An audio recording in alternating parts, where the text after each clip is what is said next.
You know, snow can fall in unexpected places. For example, even though Miami, Florida has never officially had snow during the cold winter of 77-78, flurries were reported all over southern Florida. Another example you may think of is the equator is a hot and steamy place, but in Ecuador, the equator passes through Mount Cayambe at 15,387 feet above sea level. And yes, it does snow on the equator. Take a look at this picture, a glacier on the equator.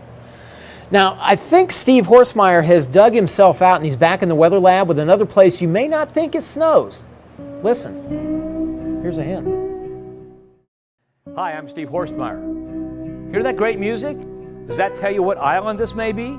Well, today in Weather Lab, we go to the middle of the Pacific Ocean in the Big Island of Hawaii.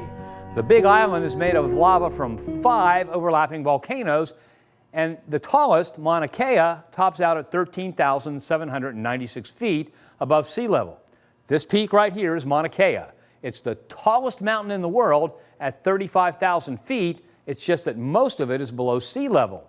I'm going to turn on the monitor here because in a minute we're going to look at some video, because while tourists enjoy the crashing surf and the black sand beaches, a few miles away, snow is on the ground and falling on Mauna Kea. That's right, the land of grass skirts and black sand beaches also has blizzards on the highest parts of the big volcanoes. But how can that be? How can it be that cold in Hawaii?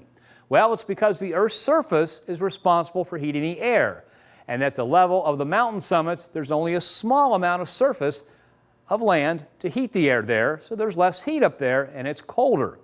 At the top of Mauna Kea also, the air is only 60% as thick as it is at sea level. So every breath you take has less oxygen, and in addition, the concentration of the very important greenhouse gas water vapor is lower. So, at the tops of the mountains, more heat escapes to space, the air is cooler and cold enough for snow.